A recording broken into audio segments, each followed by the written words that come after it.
Bu işte bir iş var ve açıklanan rakamlar çok tutarsız. Devasa silahlar kullanılıyor, askeri üsler havaya uçuyor ama nedense hiç kayıp yok. Evet, ABD kayıpları artıyor ve ABD buna perdeleme yaparak gerçek kayıpları gizliyor. Bunu söyleyen ben değilim, New York Times gazetesi.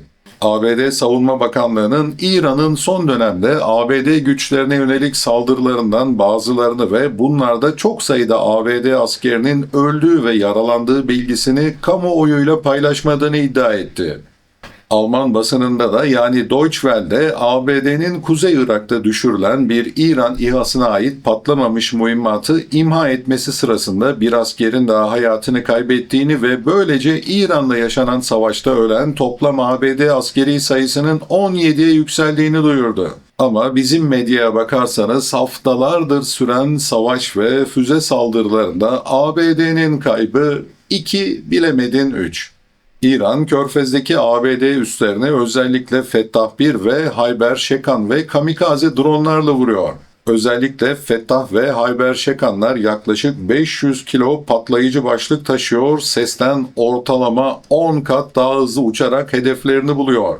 Bu füzeler hedefe çarptığı an patlayıcı infilak etmese bile sadece çarpma hızıyla yani kinetik darbeyle metrelerce kalınlıktaki güçlendirilmiş betonu ve sığınakları delme yeteneğine kavuşuyorlar.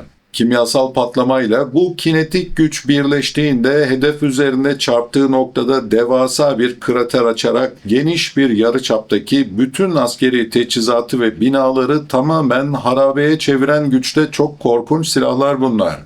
Geniş bir yarıçaptaki her şeyi harabeye çeviren bu yeni nesil silahlar ABD üslerine havaya uçurduğunda ne hikmetse en az binlerce personel barındıran bu üslerde ya hiç kayıp olmuyor veya açıklansa 1-2 olarak açıklanıyor. Bu işte gerçekten bir şeyler yanlış. Ya ABD bu üslerde hiç personel bulundurmuyor veya sesten 10 kat hızlı İran hipersonik roketleri hedefe giderken birkaç dakika içerisinde bütün üs sihirli bir değnekle boşaltılıyor veya İran hipersonik füze yerine çatapat gönderiyor. Sizce hangi seçenek doğru? ABD, İran'daki bir kız okuluna Tomahawk füzesi gönderiyor, 168 masum kız öğrenciyi saniyeler içerisinde hayattan koparıyor. İran, Tomahawk füzesinden 50 kilo daha fazla patlayıcı başlık taşıyan füzeleri ABD üslerine gönderdiğinde ABD'nin kaybı 1-2 oluyor, bazen hiç olmuyor. Üstelik bu üsler askeri malzemelerin ve mühimmatın bulunduğu üsler yani silah depoları, patlayıcı depoları ve yakıt depoları var. İçeride bir okulda olduğu gibi 200 öğrenci değil binlerce subay, tekniker, yardımcı personel ve asker var.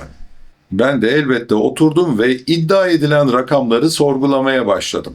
Hadi ölen askerleri geçtim, bu devasa yıkım gücüne sahip patlamalarda yaralanan askerlere dair de açıklama nedense hiç yapılmıyor.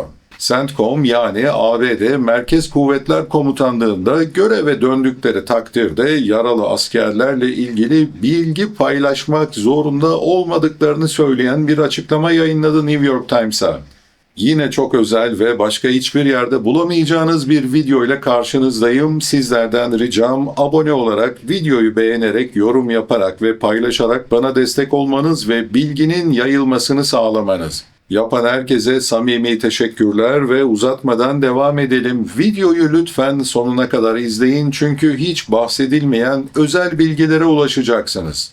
Eminim aranızdan birçok kişi de haftalardır açıklanan ABD kayıpları hakkında benim gibi düşünmüştür. İran aralıksız olarak ABD üslerini vuruyor ve imha ediyor ama ne hikmetse ABD hiç kayıp vermiyor. Ya bu ABD'li askerler şerbetli ve ne olursa olsun onlara bir şey olmuyor. Hani o Hollywood filmlerindeki süper kahramanlar gibi veya bunlar Aşil gibi sadece ayak bileklerinden yaralanıp zarar görebiliyor. Veya İran öyle silahlar geliştirdi ki askeri güçler, tesisler havaya uçuyor, tamamen imha oluyor ve bu devasa patlamalar canlılara asla zarar vermiyor. Keşke bu son söylediğim gibi olsa da milliyeti ne olursa olsun hiçbir cana zarar gelmese. Aslında o kızdığımız Amerikan askerleri de parasız köklere sahip, fakir ve eğitimsiz en alt tabakadan gelen gariban çocukları veya ABD pasaportu veya yeşil kart alabilmek adına eline silah alarak ABD için tetikçilik yapan fakir Latin Amerikalı gariban ailelerin çocukları. ABD ordusunda üst düzey beyaz ABD'li ailelerden gelenlere pek sık rastlanılmaz. ABD ordusunun bileşenleri az önce saydığım sınıflar ve milletlerden örülüdür. Neyse, benim merak ettiğim bu sıfıra yakın asker kayıplarını New York Times'ta merak etmiş ve bununla ilgili kapsamlı bir rapor yayınladı. New York Times gazetesi İran'ın Cuma günü düzenlediği 2 Amerikan askerinin ölümü ve bir diğerinin de Ürdün'de kaybolmasıyla sonuçlanan saldırısından önceki hafta içinde İran'ın bu ülkedeki ABD güçlerine yönelik 3 saldırı daha gerçekleştirdiğini yazdı.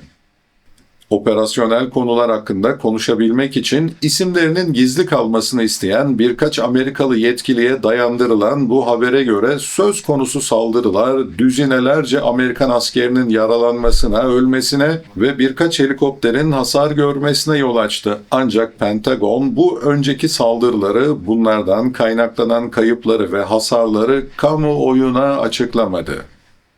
Amerikan gazetesi bu gizleme politikasının Pentagon ve Amerikan kamuoyu arasında İran Savaşı boyunca yaşanan açmazın en son örneği olduğunu belirtti. Habere göre askeri yetkililer bir yandan operasyonel güvenliğin korunması zorunluluğunu öne sürerken diğer yandan hükümetin halkı savaşın gidişatı hakkında bilgilendirme taahhütüyle karşı karşıya bırakıyor. ABD Merkez Komutanlığı yani CENTCOM geçen hafta İran askeri mevzilerine yönelik düzenlenen saldırıların ardından yayımladığı bildirilerde bu eylemlerin İran'ın Hürmüz Boğazı'ndaki ticari gemilere yönelik saldırılarına yanıt olarak gerçekleştirildiğini iddia etti. Ancak İran'ın Ürdün dahil bölgedeki ABD üslerine yönelik saldırılarına en ufak bir atıfta dahi bulunulmadı. Bir ABD askeri yetkilisi bu gizleme politikasını New York Times'a açıklarken CENTCOM'un yaralı askerlerin istatistiklerini yayımlamakta yükümlü olmadığını, özellikle de yaralıların hemen görevlerine dönmesi durumunda buna gerek duyulmadığını savundu. Bir diğer ABD'li yetkili ise şu soruyu ekledi. Pentagon, İran'ın Ürdün ve Orta Doğu'nun diğer bölgelerindeki ABD üslerine yönelik balistik füzelerini ve İHA'larını daha isabetli ve doğru bir şekilde yönlendirmesine yardımcı olacak bilgileri neden kamuoyuna açıklasın ki? Savaşın başlamasının üzerinden yaklaşık 5 ay geçmesi ve kırılgan ateşkesin çökmesinin hemen ardından Pentagon askeri stratejisi hakkında son derece sınırlı bilgi sunuyor. Öyle ki kurumun savaşa ilişkin son önemli basın toplantısı Mayıs ayının başlarına dayanıyor. New York Times'ın yazdığına göre son aylarda Trump yönetimi ABD'nin İran Savaşı'nda tükettiği pahalı ve kritik mühimmat stoklarının durumuyla İran'ın füze kapasitesini nasıl yenilediğini ve koruduğuna dair rapor sunmaktan kaçınıyor. Oysa bununla ilgili gerçekleri biz zaten çok iyi biliyoruz. Dileyenler eski videolarıma bakabilir. Neyse, Cuma günü 2 ABD askerinin daha ölmesiyle ABD tarafından resmi olarak açıklanan toplam askeri ölüm sayısı 16'ya yükseldi. Ancak ifşalarıyla tanınan internet sitesi The Intercept daha önce yayınladığı raporlarda Birleşik Devletler'in ölü sayısına ilişkin verilerde de gizleme politikası yürütüldüğünü aktarmıştı. CENTCOM verilerine göre İran'la yaşanan çatışmalarda şu ana kadar 400'den fazla Amerikan askeri ağır şekilde yaralandı. Pentagon, savaşın başlarında yaralı sayılarına ilişkin periyodik güncellemeler yayımlarken son haftalarda bu veri güncellemesini tamamen durdurdu. Bu arada İran'ın saldırdığı ABD üslerine ev sahipliği yapan Körfez ülkelerinin kukla yöneticileri ve halkları arasında da çok sert görüş ayrılıkları başladı. Son olarak İran Devrim Muhafızları ülkedeki ABD ordusuna ait hangarların konumunu İran'a ulaştıran ve üslerin vurulmasını sağlayan Ürdün halkına bir teşekkür mektubu yazdı. Devrim Muhafızları tarafından kaleme alınan metin ise aynen şöyle. Şerefli Ürdün halkı ve mücahit askerleri, İslam savaşçılarının hedefi tam isabetle vurmasını sağlayan çocuk katili ABD ordusunun El Azrak bölgesinde konuşladığı 20 hangarın imha edilmesi ve onlarca Amerikalı terörist askerin öldürülmesiyle sonuçlanan samimi işbirliğiniz ve sunduğunuz kesin istihbarat için teşekkür ederiz. Üçüncü dayatılan savaşın şehit kız çocuklarına ithaf ederek sizlerin yardımıyla mütecaviz ABD ordusuna ait büyük C-17 nakliye uçaklarını Akabe Havalimanı'ndaki P-8 komuta kontrol balistik füzelerle hedef almış ve bunların büyük kısmına ağır hasar vermiştir. Bakın, devrim muhafızlarının yazdığı metinde de onlarca ABD askerinin etkisiz hale getirilmesine atıf var. Ama ABD kayıpları kasıtlı olarak gizliyor, çünkü ABD seçimleri yaklaşırken Trump her gün biraz daha batağa saplandığı İran'la ilgili gerçek bilgileri aktararak güç kaybetmek istemiyor. Siz ne dersiniz dostlar? ABD kayıplarını gerçekten gizliyor mu, yoksa söylendiği gibi ABD asker kaybetmiyor mu? Lütfen yorumlarda ne düşündüğünüzü yazın. İzlediğiniz için teşekkürler.